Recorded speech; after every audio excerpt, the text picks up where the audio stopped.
Right, welcome everyone. I am here with Janet and Pratibha. So this is the Living Library. I think we're on episode 12 at this point. I just want to remind anyone who's watching this, if you are a member of our time bank, the Karmic Margin Call Project Time Bank, you can receive credit for a service provided. So I just wanted to put that in there before we begin. And we're going to talk about mental health, and we're going to talk about what it takes to heal community and just really be present for each other. Janet has been a friend of mine now for 6 years, 6 or 7 years. And I recently met Pratibha recently within the last month or two, and they are together. I think I introduced you to. So you are, you have spent a little bit of time together, which I think is wonderful. So the first question I just have for both of you is, what is most alive for you today? I often ask the question, how are you arriving? How are you feeling? And yeah, what are your intentions? Whoever would like to start first, what is most alive for you today? You can go ahead, Janet. Miracles. Yes, miracle. Tell me about miracles. A lot of miracles, a lot of serendipity. I've been meeting a lot of people in this last week that have felt like angels, Mm, and all these great things are happening for me. Yeah, that's really what's going on, that I'm meeting incredible people and it's all aligned and just such a surprise even to be here in Janet's home. How it's just amazing, like nothing I've seen before regarding the artwork and her talent. mm. Thank you. Yeah. Very good, very good. And I'm glad that you mentioned that as well too. And we noticed the angel in the background, so that's very prominent. Yeah. So what these living library conversations are, they're what I call appreciation conversations. So it's really just about reflecting back, what resonates with us, what the common ground is. And I agree with you, Prativa. There's been a lot of miracles, a lot of synchronicity. I'm involved with a community called Circle of Miracles, so I'm sure that some of that might come into today's conversation. So now I will go to Janet. Janet, what is most alive for you today? When you say alive, do you mean where I'm at right now? Absolutely, yeah. What is most inspiring to Okay. you? Oh, inspiring? Well, I will be straight with you. I've been in a lot of fear because I just got a job at New Jersey's psychiatric hospital, prison, excuse me, it's prison. And a lot of fear has been coming up for me about this. Hmm. And I have been really working hard with myself to just love myself and accept myself as I go through this process. But I just came from a class that I taught with some other mental health peers. And in teaching that class, I figured out what it is I'm going to do when I start working at the prison. I just couldn't grab it. I couldn't grasp it. And all we did today was have fun. We just played theater games that were just fun and light.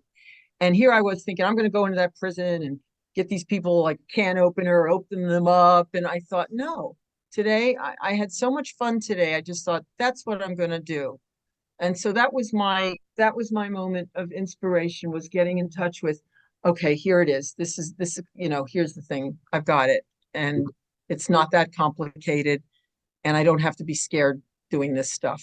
It's not Very good. scary stuff. Very Yeah. good. So, Absolutely. And and that. then meeting Pratibha was just really amazing. We have these synchronistic things going on, and people we're talking about someone we know, and things. Mhm. She just went to visit her childhood home today. I just went to visit mine 2 days ago. Just Oh, things wow. already. And I want to say about these miracles. I was telling Pratibha that I keep a book of journals separate of just my miracles. And when I'm going through a tough time, I reread them and I really remind myself, I'm okay. I'm okay, God. The universe is carrying me. So I Mhm. am arriving with that too right now, is the awareness that these miracles are part of what's Mm, carrying me. mm. I would like to add to that because I made a post on Instagram in my stories that said, I'm carrying myself through, or something of that notion, keep on keeping on. So how Mm, insane that you said mm. carrying you, because I feel Wow. the same today. I'm being Mhm. carried. Wow. Neat. Yeah, Very I neat. made that That's post. wonderful. That's wonderful. Feeling the flow. Yeah. So yeah. So before we get into mental health and getting into our respective work with that, I just want to ask both of you to just whatever feels alive for you. Tell me about your journey. Tell me about what brought you here, what brought you to your interest in helping people within the mental health field. Pratibha has a community called the Chai community. Is that what it's called? Chai Together, is it? Very good. Yeah. Yep, great. So please, whatever is alive for you at the moment, please feel free to share with me and share with whoever might be watching this. Just about your journey, what brought you into, this line of work? Because as Janet has said, especially working within the prison system as well too. This is intense stuff. This is stuff that you come to it if you have a passion for it. But go for it. Tell me about your journey. Would you like to go? You start. Okay. So It's inspiring me to hear you talk. You Yeah. definitely. Yep, that's great. I'm gonna look at you every time. Yeah, so Try Together, the acronym stands for Courage, Hope, and Inspiration. And before getting on this call, Janet was doing my birth chart reading, and it's interesting how Mm, now I've come to a place of my self-worth and value, and now I really know who I am and how special I am and my power in this world to make an impact. And with the childhood that I've had, I never would have thought that I would be the powerful woman I am today because statistically, a lot of people don't make it out alive when it comes to severe childhood abuse. mm, And going to revisit the home today, it's so interesting when you go revisit your home from a place of a functioning adult, normal functioning adult, and that I have the emotional normalcy now and awareness in life. And going back to that place, knowing that I've started Tie Together community, that I built a whole community, and I'm returning to the place that essentially destroyed me, destroyed my self esteem, like Mm, destroyed any hope I had for myself, where I wanted to die, and that's wow. how badly I was abused. And I've also come to recognize that whether someone was even physically abused or not, just killing of the soul, through verbal abuse, emotional, and just making someone feel small. So my community started after experiencing a lot of physical abuse when I was younger, but really, I'm at a place where I've come to realize that it feels like a curtain that was laying over me in this whole life journey where I don't know where to start when it comes to the abuse because it's Mm, been part of my whole life. I don't know if that's something that was part of my soul journey. So it's Try Together One Journey at a Time for this mm, reason that I named it that because it's a long journey and it's been a very painful journey where I've had to face my truths of my own behaviors that were not normal in the world, those mannerisms that I wasn't able to learn how to be in society, as mm, in being ill-mannered at times, or not knowing how to be a efficient speaker, how to get along with people, how to have relationships even, which led me to study interpersonal communication. Basically, all of me was destroyed and I had to rebuild myself from scratch.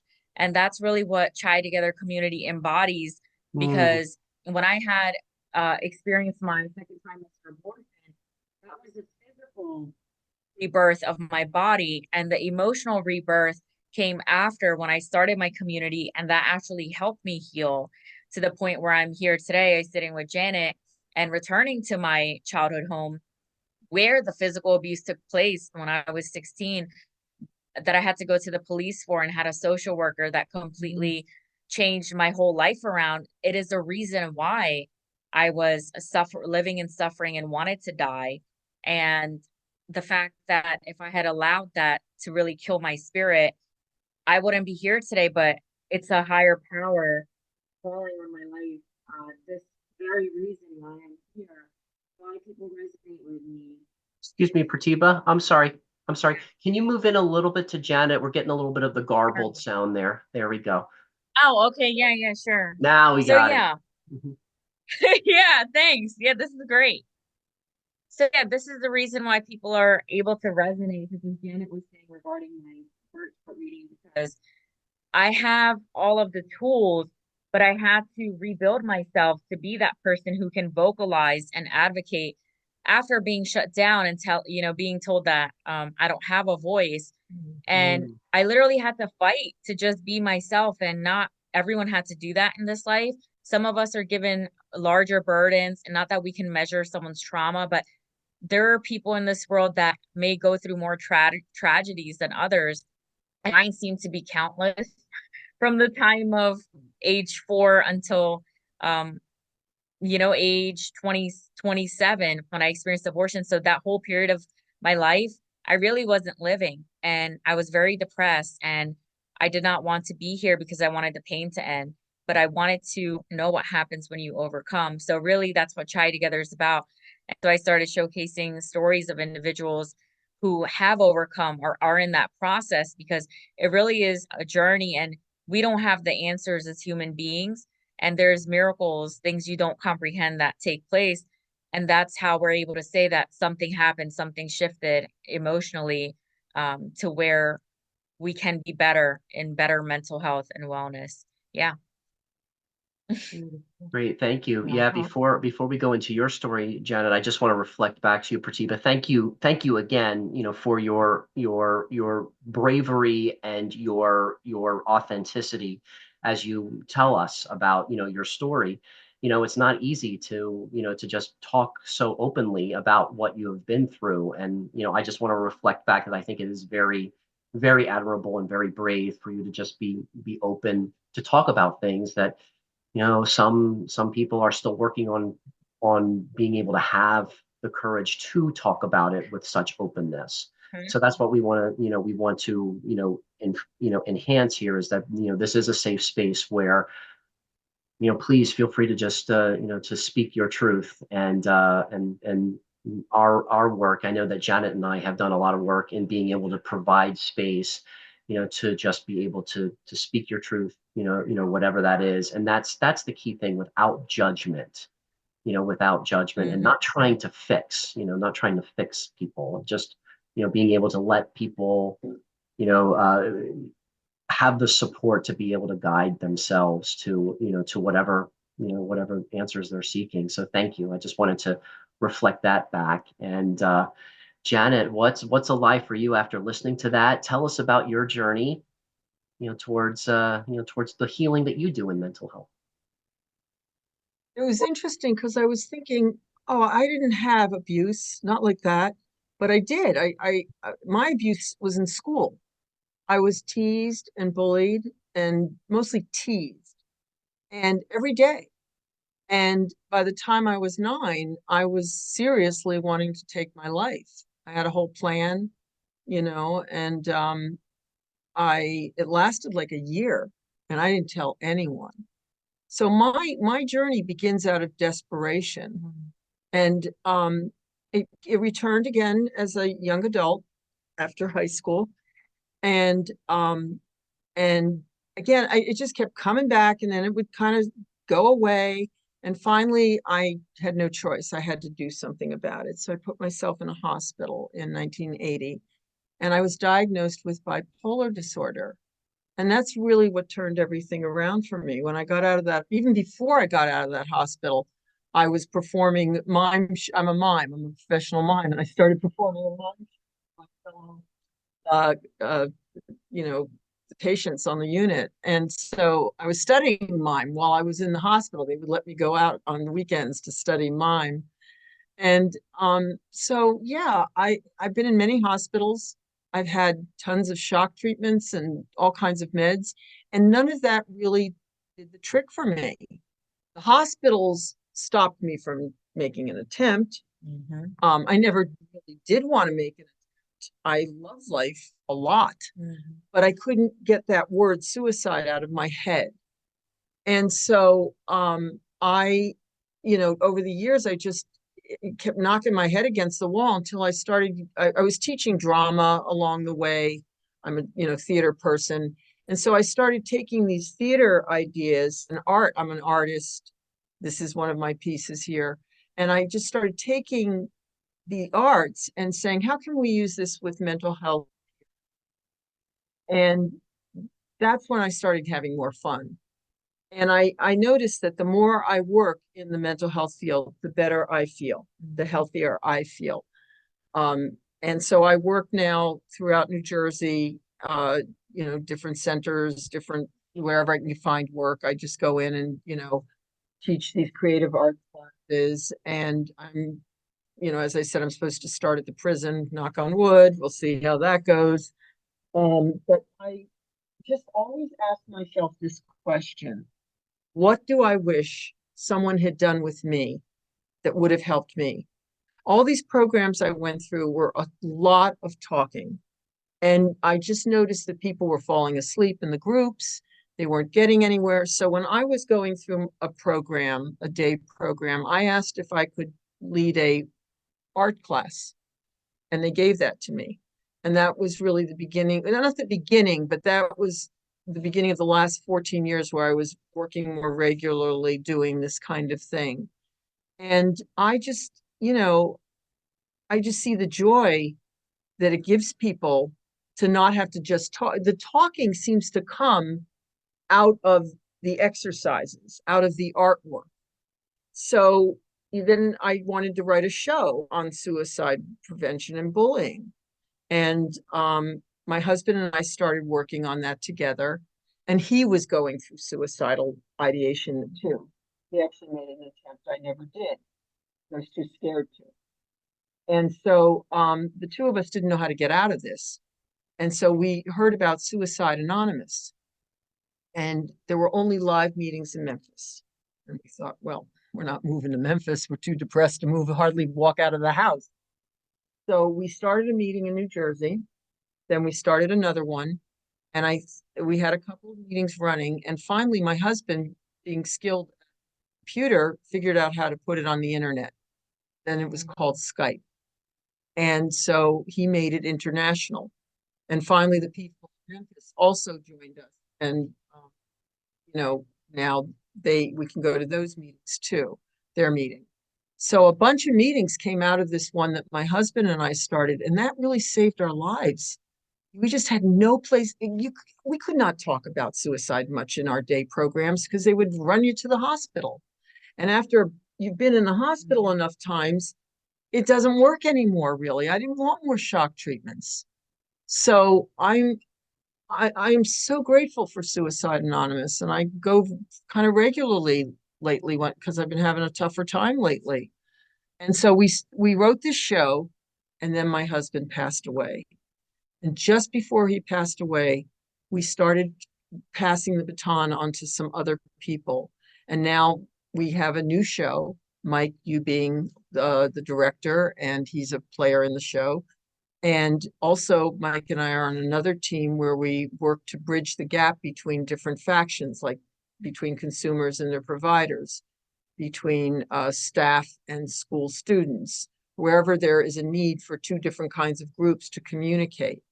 So this creativity is my key word. If I had to pick a word, that's it.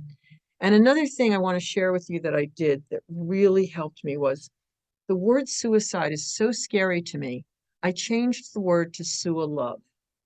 And so I've trained my brain pretty much that whenever I start getting this fear revving up, I can go to Sua love before suicide. I'm writing a book about my experience, and I'm calling it that. Yeah.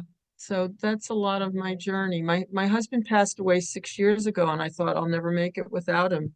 But all these wonderful people are stepping up and helping out, and it's just been a miracle. That's wonderful. Wonderful. Thank you, Janet. I want to emphasize as well too that Janet's journey is also very well documented on our bridge material, and I'll put a link to our bridge material on this We conversation. call the business creative crisis care. And I stress the word crisis because in the Chinese language, crisis is about opportunity. The way this world is set up, it's like good, bad, wrong, right. And so we see crisis, and when something goes bad, we fear instead of going, oh, what is in this? What's the beauty in this? What's the little kernel of thing to learn? And in our play, there's a scene where the lead character gets to talk to her suicide as if it were a person. And suicide is saying, I'm here to give you a gift. And for me, the gift was to stop people pleasing, which I learned when I was being bullied. I didn't know what else to do but try to please everybody. Somebody liked me, so I'll please you enough if you would like me, you know. Mm, yeah, thank you. Thank you. Yes. Yes. So I wanted to bring the two of you together because of this mutual interest in mental health. And I met Pratibha last month at a 3-day event, which was really business centric. But something that was very interesting to me that happened in those 3 days was the topic of suicide came up about 4 times over the course of those 3 days. So what was very much alive for me, then and why I feel like I resonate so much with you, Pratibha, is that there is this there is this kind of I'm going to say for me, what's alive for me in this, that there is a kind of like a conflict between promotion and attraction. And Mm-hmm. before we started our recording, we were talking about the 11 traditions of Alcoholics Anonymous, because we're talking about Suicide Anonymous. We're talking about that as being a a service that people can use, and I would like to emphasize that that service is available to communities. But I wanted to read that 11th tradition. The reason why we're only using your first names in this. But I wanted to read that, and I wanted to say our public relations policy is based on attraction rather than promotion. We need always maintain personal anonymity at the level of press, radio, and films. So what is alive for me, and Pratibha, I'd love to hear you speak about this as well too. At what point does people who are promoting themselves, because at this event it seemed like there was a lot of promotion, how do we how do we just get underneath the surface and develop the relationships, really kind of get underneath the surface of what's really going on, what's really what is really concerning people. How do we get past the salesy type stuff and really nurture a community, which it sounds like you've been very successful with doing so far. I'd like to hear you speak on that first, and then I'd like to hear about your experience today with Janet as you're exploring common ground together. Yeah, I feel today when Janet was sharing about my birth chart reading with me, she said I want to be a mother to all, which I do feel I am, and I've Mm, always been very nurturing to adults, all children, even though I don't want children of my own and don't have any, and aren't married or like I'm single, and but I nurture everybody, so you can still be motherly in that sense. As for the missing piece of when it comes to that business aspect, I feel it's all about what you focus on. If someone's priority is, to make money, they're focusing on that aspect regardless of the ethics behind it. And I believe then you attract that more of that in your life because you're not looking to be a better. And this is like without judgment, just a general statement that you're not looking to do the inner work. You're looking how you can use the external resources, such as how can I learn about investments? How can I learn about marketing? How can I move my business ahead? Who can I use today? Who can I make a connect with, but only business related, but they're not really my friend? A lot of the experiences, or at least one of them that I had from that specific conference, the individual may not have those social skills to possibly have long-term friendships or core mm, like deep relationships, to have ethical conversations, to have the ability to really open up and have deep conversations, because the focus seems to be business. Either it's just surface level light jokes or it's business, but not really sharing about themselves with other mm, people. I'm very open, like someone who likes to have deep discussions. So I do not surround myself or associate myself at all with events such as that. And that was a one-time event that where I didn't know anyone and I just popped in there. Otherwise, it's not someone I would associate myself with, people who are only looking to do that. And I thought it was interesting when the initial video of how I found the event regarding someone's YouTube stated that we're not here to sell anything. That's what they said in the video. And I was very concerned about that because how could that be? There's no way it's a free ticket. Like there has to be some exchange. And then you get to the event and it's all selling. So I thought that was a bit funny. And yeah.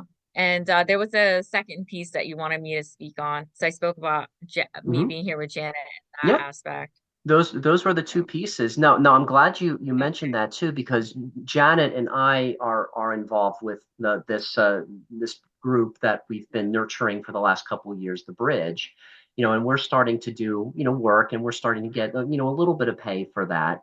And one of the things that we're discussing and talking about in that is at what how do we navigate that business world but also maintain the integrity of what our values are, what we represent, the journey that got us there. Some of the things that when we were, making a decision on how we wanted to put ourselves out there, how we wanted to promote, this vehicle for bringing practitioners and peers together. Um, we you know we had values that we all identified that was important to us. One of them was honesty. One of them was about really slowing down and taking time to consider decisions. One of them was unconditional positive regard. One of them was creativity. So what we really invested a lot of time with was how are we agreeing to treat each other as we are navigating the business world, how we are navigating this world where there's a lot of competition. And I noticed that the people who feel like they're in competition will not come to those conversations. Like you just said, Pratibha, they won't really open up and share of themselves. They'll lightly joke, or they'll sell. But it's very difficult to open up that conversation where we're just connecting human to human. And we're kind of in that situation now, Janet, where we're considering a different angle as far as our business. And I would like to hear, Janet, what are your feelings at this moment as well too, as we're artists, we're mental health peers. How has the experience been for you trying to navigate this world of promotion or this world of business, as we're trying to put something out there with soul and with heart? The image that just came to me was like two little people sitting on my shoulders, right? One is going, promote, promote, promote. And one is going, relax, relax, relax. And I'm trust, trust, faith, faith. And I struggle. I really struggle a lot with it. And I've done so much training for so many years. I've been a student of A Course in Miracles for like 48 years or something, and the Course of Love now for 15 years. And all of that is about faith and knowing. In fact, there's a beautiful in the Course of Love, which is the continuation of A Course in Miracles. It talks a lot about the fact that it's already done. If you can imagine something, and because all there is now, it's already done. You just, in time, we're just catching up to it. But out of time, it's happened. And for the longest time, for instance, we wanted to get our show into a school. That was I said it was my bucket list thing. If once I got it into a school, it's okay. Now I can leave my body. I'm okay. I mean, of course I want to keep going with it, but it was just so funny how intense it was, that need to have that happen. And then it happened. And it was like, oh, you know, I caught up to it in time. And so I just, imperative for me now, it's a big struggle. I won't lie to you. It's a big struggle for me. I live on my own, I'm making less money than I You're going garbled a little bit, Janet. I said, I live on my own. Yeah. I'm not making much money. I worry about the future. My money is dwindling, but I have to keep having this self-talk thing going on where it's like, you know, that's just not real. Mm-hmm. That's not real. I'm actually steeped in a lot of history with Hinduism. I've studied a lot, my husband and I studied a lot. I went to India. When I was there, I really got in touch with the fact that I don't, that they're so spiritual there. They may have more hunger, but they're so, even the hungry people were so beautiful and spiritual. And here we're the opposite. We're not hungry here, but we're losing touch with our spirituality. So I just know in my heart that I've got to keep things connected to that spiritual base, or none of it's going to mean anything to me. I'm going to be at the end, I'm going to leave my body, go to heaven and go, oh my God, did I really focus that much on the money? I don't want that. I want to look back and go, look at that. I worked to let go of that, So promotion implies something interesting. It implies the future. If this, then that. The Course of Love talks a lot about if this, then that. If I do this, then that will happen. And the then that is not here now. It's all it is this, not if this, but this. This is all there is this. And so I really want to get out of that if this, then that way of living. It's accomplished. That's the word I was looking for. The Course of Love says it's already accomplished. Yeah. Yeah. Yeah. What comes up for me in response to that is that it's almost like putting conditions on what's supposed to be unconditional. Yeah. Yeah, that's good. Yeah. That's really good. Yeah. Yeah. Yeah. Pratibha, what's the highest outcome or what's the highest possibility you see for the Chai Together community for yourself as the initiator of it? Big. That's the word that comes to mind. Yeah. Like big in the perhaps not even monetarily, right? But big in the impact. That's what I see in my future, a big impact. Changing a group of lives or helping even just a certain population of kids and perhaps making it a nonprofit community moving forward. And I definitely see myself working with kids in my vision and supporting children. And it's interesting because I do that now. And it seems like it's just part of my path. And this is just in a different way right now. And then in the future, I see myself, hosting events, like live events, working with kids, painting even. I've seen that in my vision before where, and it's interesting because Janet was showing me her paintings and art has also been a part of my life. And the work that Janet actually does, I wanted to study that in California. There's an Institute for Expressive Arts Therapy. However, there's only two programs, one in Japan, one in California. And I was not able to just up and move to California. But interesting how what my soul really wants is all right here where I actually live, like 15 minutes away from Janet, that even though she doesn't have her degree in it, but this is what she does for a living and this is who she is. And my soul is like connected to her in that way that eventually the time caught up, like how she was speaking about that I have it right here and I didn't need to go anywhere. And her and I both have scrapbooking experience and mine's at home and I just saw hers. So yeah, so what I see for Chai Together is probably tapping more into that, more into the creativity and yeah, I just see a live event. That's what I see and that will be like the next step of it being big in that sense of that I did something more than what I did now. But Hmm. I still very much embrace the now because sometimes we don't count our milestones. And I was able to look like, wow, I created this community from scratch, to even have most groups have a few hundred people, a few people that I created this organically. It was up to 1,600 something people. And then I also only keep people that are, well for the group. So just that on its own, that there's actually it's over 1,500 actual people in this group community that find value here because of my compassion and who I am, that I am nurturing and that I care, and just this kind of stuff. So it's meaningful, and that already is very impactful to me. And anytime, like how Janet was expressing, if she feels down, she looks at the scrapbook or, her milestones. And if I ever am feeling that way as well, like I will look at this group community on Facebook, even though it's on social media, knowing that that's my reminder that I have something here. I have purpose and something I'm living for, and that's to help other people. And I never felt like this life was about me.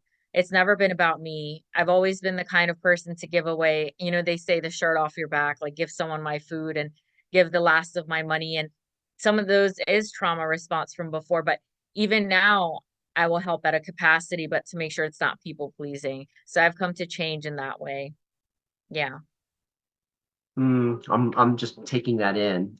There's Yeah. a lot there. And what's most alive for me is I hear that there's a desire for creative expression, artistic expression.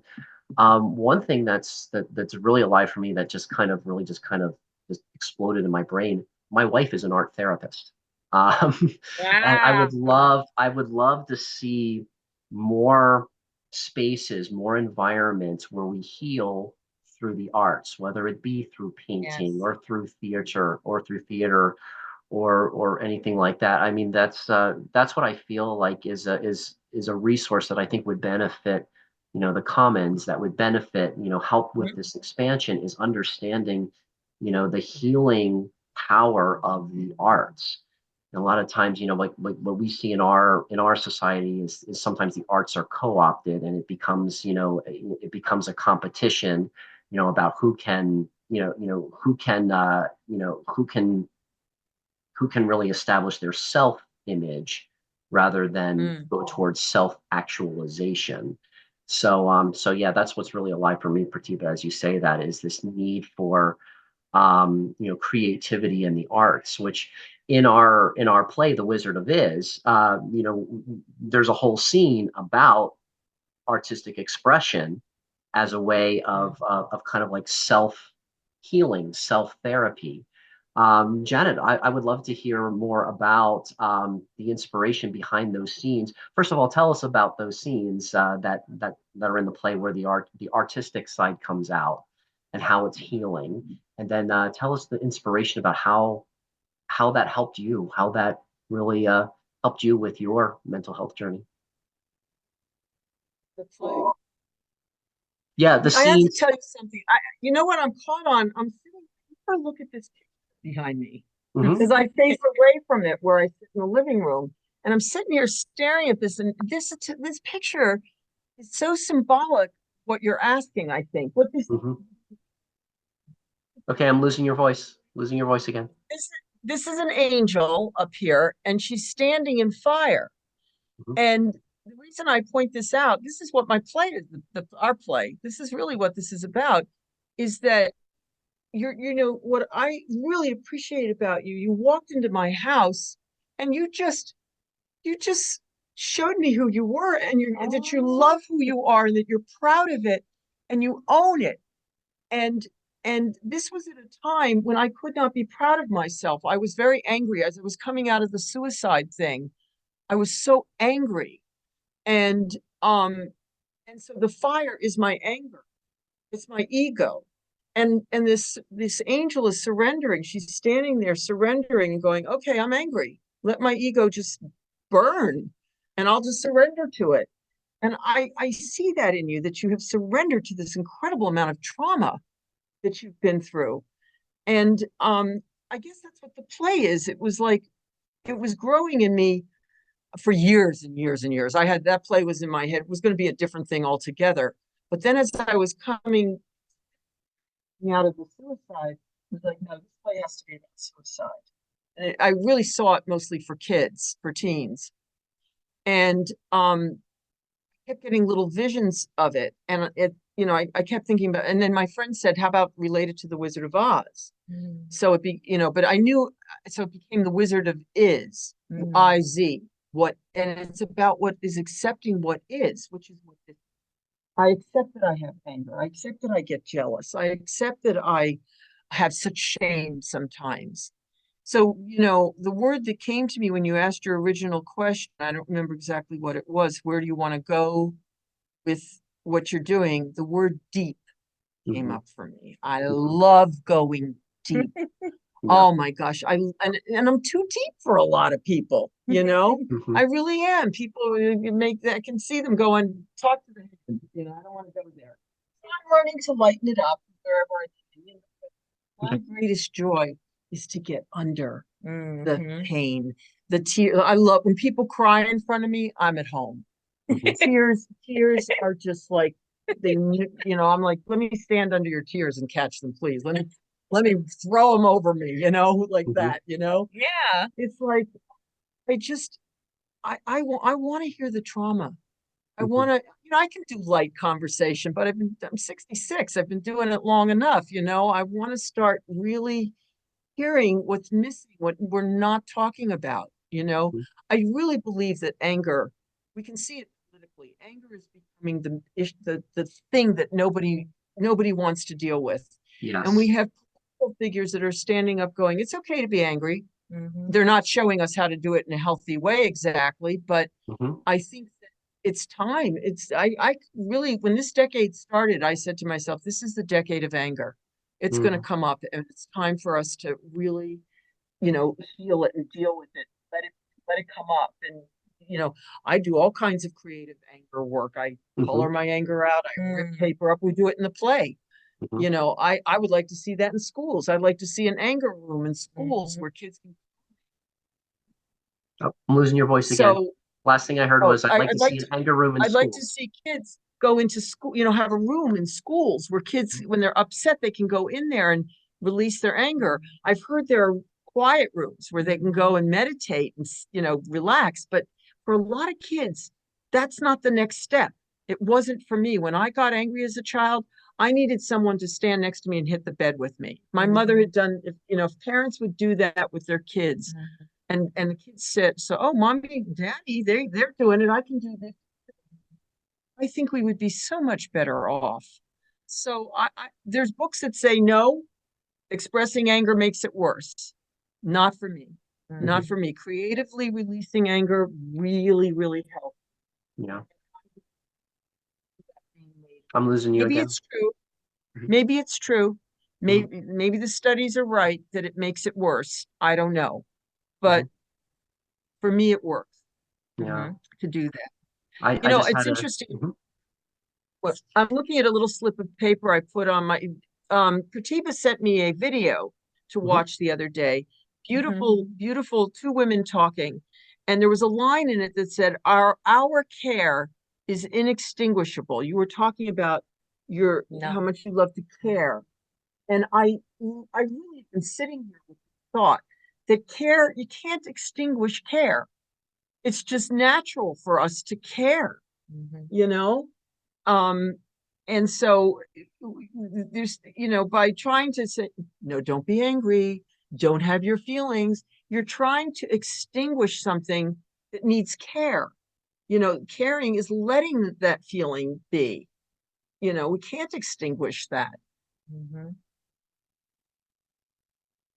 Thank you. That video was lovely. Thank you. Yeah. Yeah. I'm working with that one big time.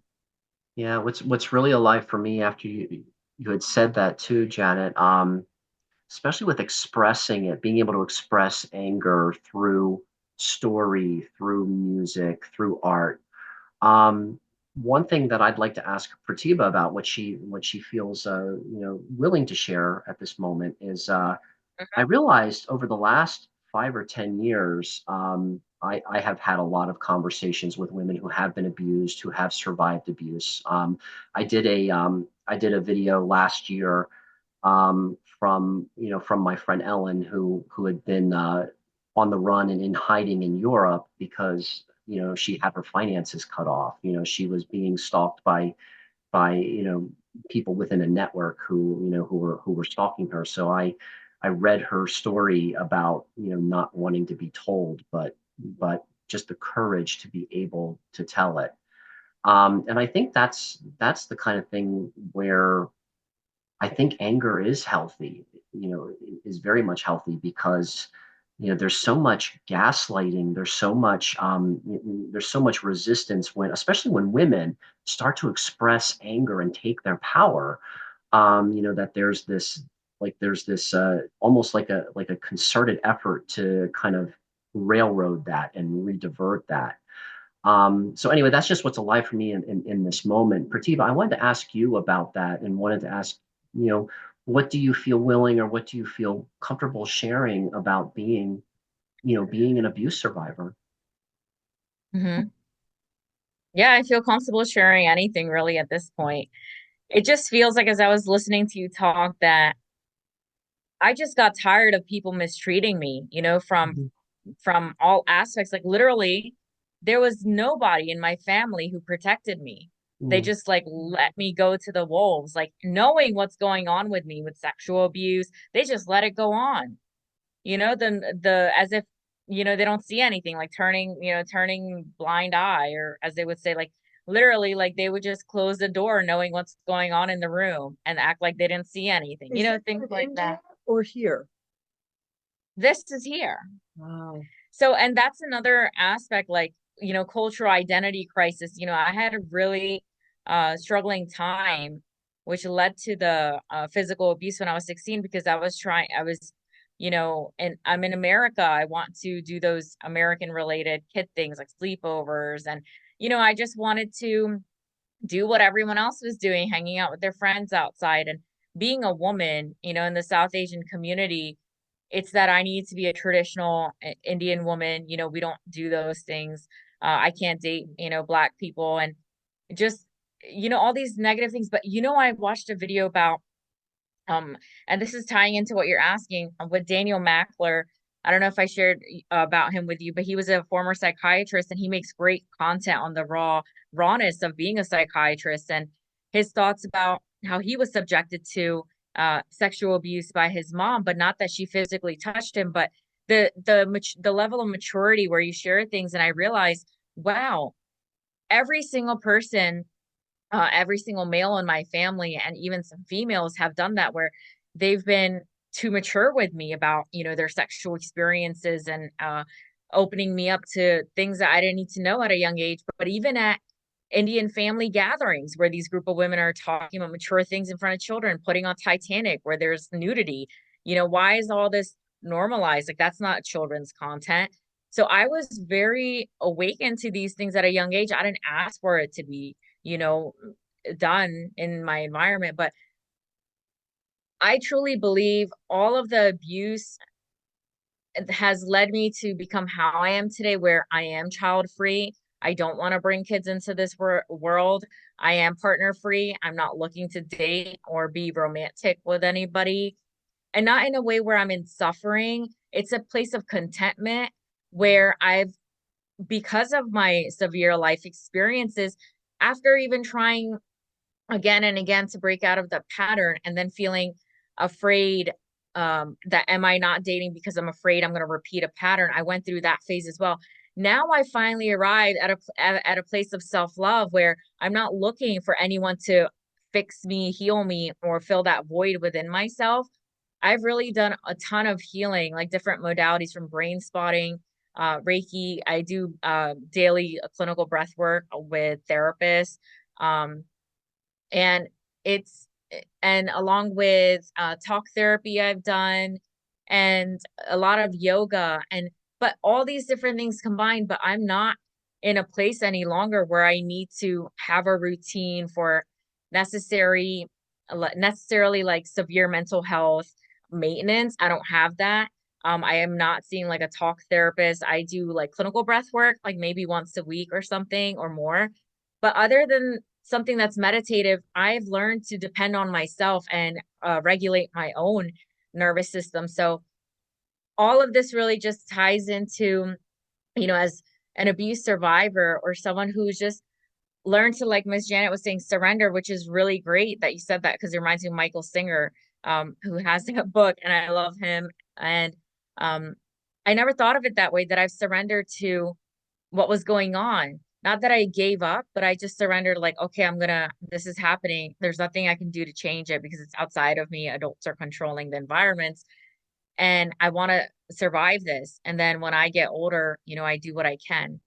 Um, at this point, I think I've seen like all of the realities of life, like whatever could go wrong went wrong. Like, you mentioned that lady's story, like I was being scammed, for a visa. Like the reason why I was pregnant is so this man wanted a visa to come to the States. And here I am thinking I have a love story and that international love story living in Thailand. But this man was love bombing me when I was 26, which is quite young. I don't really know anything about life at this point.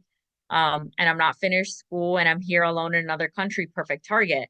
I already had clinical depression. I did not have any relationships with my family because of my history.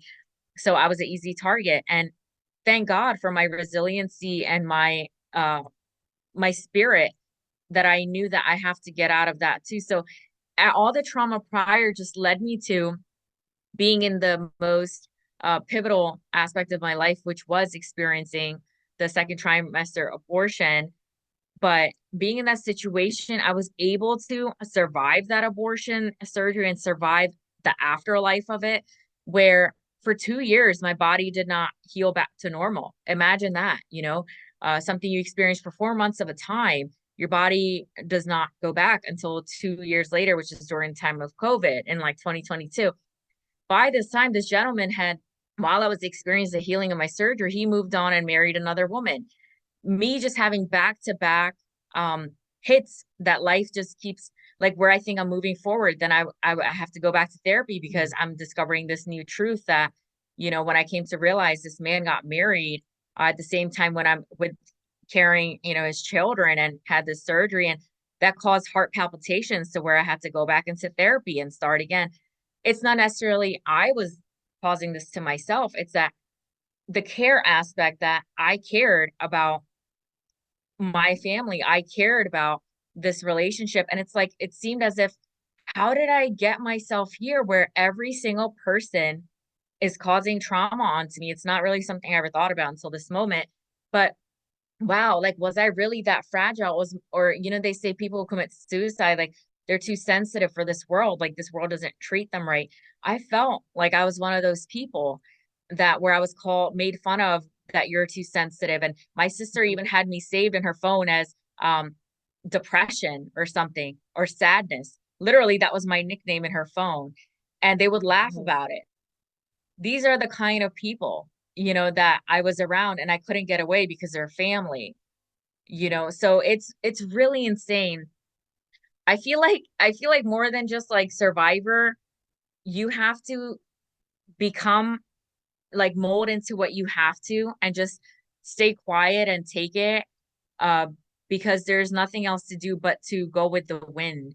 Otherwise, how will you make it? So I had to become this way and do this work because I knew if I didn't, that I would not survive. Like, as in, like, if my spirit had died, I would have died. There's no way that I survived all of those things that I did because when I've shared like fully my story, people started crying because they don't understand how someone could do so many bad things to one person and go to sleep at night. Like how you hear those child abuse cases. Literally, I was stripped away. This is getting long-winded, but it's the last thing I'll say. I was stripped away of my basic necessities and held like hostage in my own room for 3 months. And my mom was sent away, so there was no female in the home. And the way I was treated, for the basic necessity of having like menstruation tools, as a woman, and just I had shaved off half of my eyebrows. I had burned all of my pictures. Like I was in a how you would say in a psychotic state of mind, perhaps like a numbness, like that video was saying that I sent to you. I literally shaved off half my eyebrows and I used to proudly walk around that. And that was me showcasing my pain to the world that I'm changing how I look. And I just hated my body. Like I hated myself. I would like flaunt my hate for self to the world. That was my sign for help. So when I was in that situation, I took sleeping pills, hoping that I wouldn't wake up the next day. I was like 15 or 16 years old, and no one was coming to help me. When I would tell people about this, no one had stepped in. Um, to help because no one knew how to. Like when I shared with classmates and things, and even the police didn't do anything. The social worker never came back. How I'm alive is through my own willpower and God's hand on my life, because I don't know how I got out of that situation. So it really is like pretty heavy. Wow. Yeah, it really is heavy. I used to, Months of the word held hostage. yeah, that's what it felt So like. Yeah. Hostage. I can't, that's so beyond my brain. You see it It on is. TV and I can't watch that stuff on TV. Yeah. It's so intense. It really was that, because I was grounded per se, but it was where I wasn't living. You know, I was in a room. I'm not allowed to go anywhere, talk to anyone, do anything. My phone was taken away, my laptop was taken away. And You could easily go very psychotic from that. yeah, Mm. and cut away from the world. And it was a time of, when you're out of school, like in the summer, summertime. And then that's after that became my highlight, where I moved to New Jersey, and I was so clinically depressed, and through the teachers I had and through meeting new friends, I was able to be alive again. And Michael says that word a lot, but truly it's like God, I guess, took me through those waves. Like, I'm going to get you out of here. I'm going to have you go through this, but then it's like, I'm not going to give up on you. Like, I'm going to get you out of here. And then you're going to see how life goes, back to that normalcy.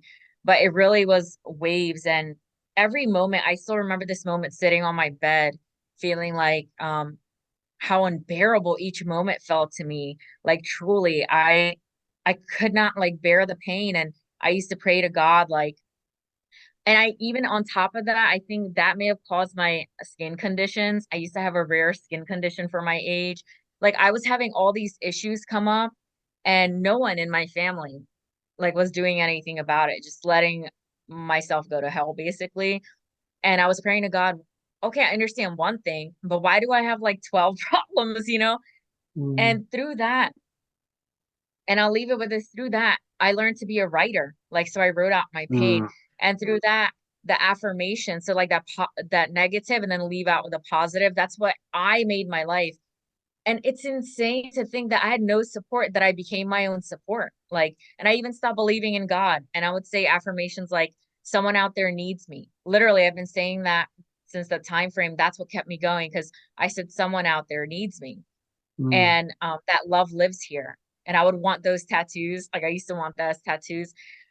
And I didn't even know what affirmations were at this point, but it came through me that people out there love me, even if my family doesn't love me.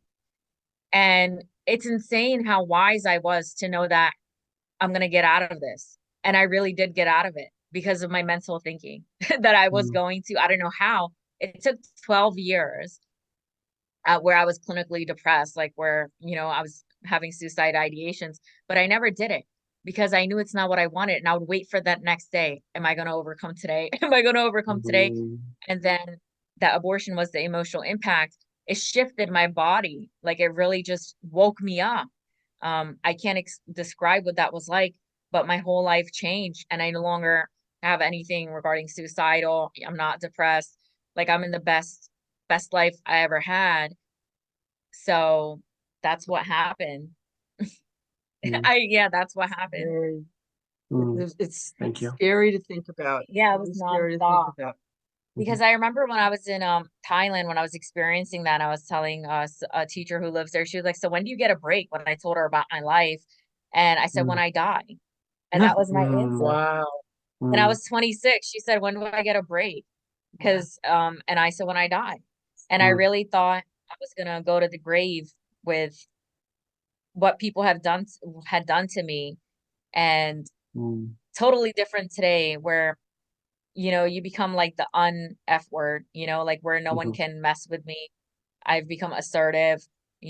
I work in this field now. I've worked in domestic violence, and the fact that even my bosses look up to me, like I have something to bring to the table. They may not know my story personally, but the fact that they're just impressed by who I am, and that's through my life experience without the details, that how did I become this way, this wise, this calm? And that's through doing a ton of work. I mean, for 4 years, I didn't work. during the time of the stimulus period. So I was able to take advantage of the stimulus Mm, checks and invest into personal development. I invested $15,000 into coaching and mm, healing therapies to be who I am today, sitting next to you.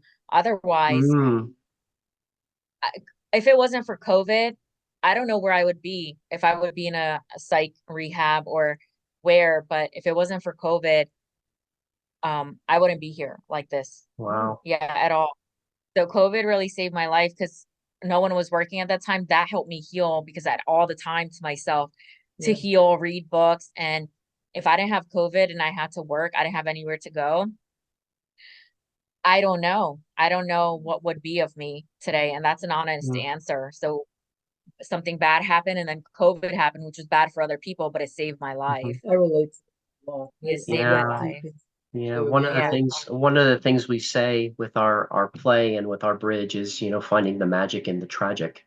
And I think Oh that's wow, yeah. definitely a very, a very profound story to, to really kind of see the magic in that, to see the divine, the divine presence, even in that kind of suffering, even in that kind of challenge.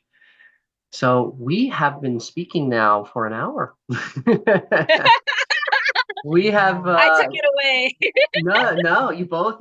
I Wow. felt like I'm gonna when I go back and I get this uploaded. I think this was pretty equal. I think both of you had Yeah. a good amount of sharing in this. So in the last few minutes, the questions I usually ask uh, to wrap up these kinds of conversations.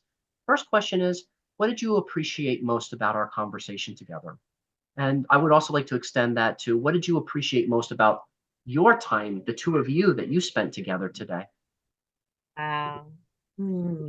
So I feel it's very special because it's interesting. I have friends of all ages, and of all different healing modalities and creative spaces. And it's interesting that, most of my friends are those people who are older and who are doing this work.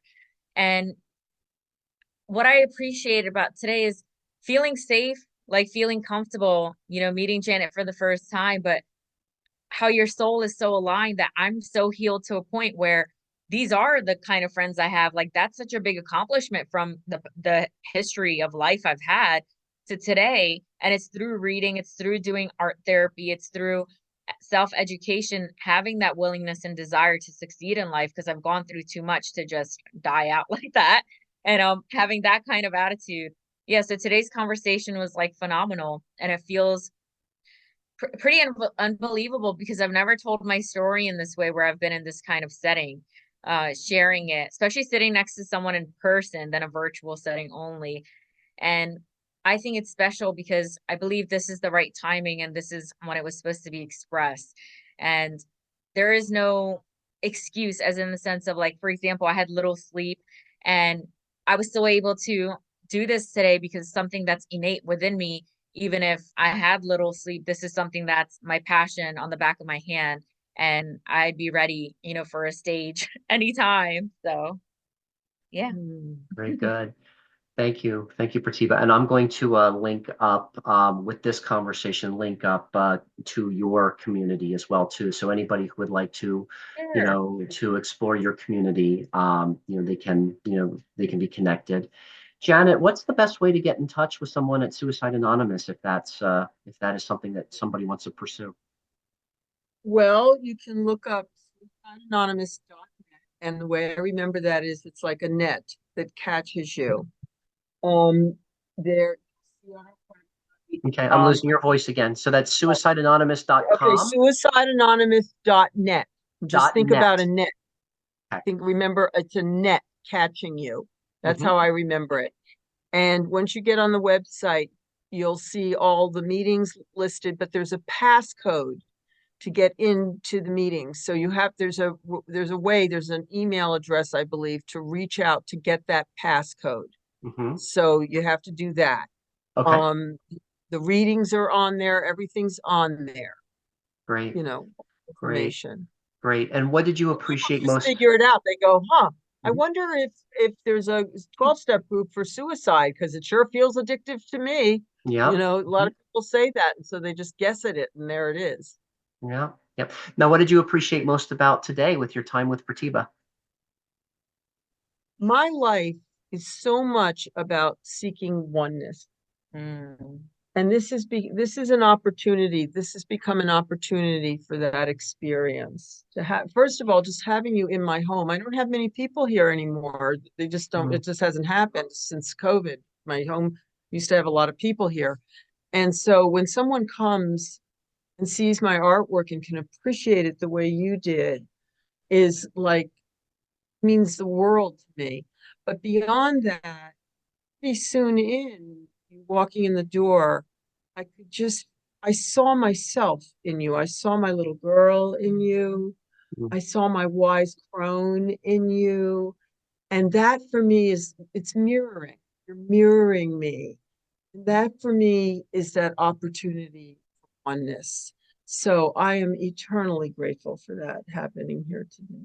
And the miracles, all these little miracle things that are happening, like I'm trying to record them in my brain to put in my miracle journal. There were just, little things keep happening here. Great. So Great. Thank you. Thank you.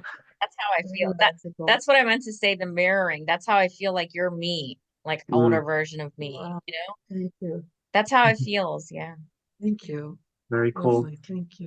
Great. Now, before I stop the recording, I'm also gonna mention that Janet is also featured on the bridge material, which I have called the 2x2 algorithm. So I'll link that up to this conversation as well too. So if you would like to share our journey that we went on, I guess it was about 2 years ago now. You can kind of view how the emergence of this bridge between mental health clinicians and mental health practitioners and peers evolved. And Janet was, in that conversation all the way. So thank you both. I loved every moment of this, and can't wait to have another conversation. When the time is right.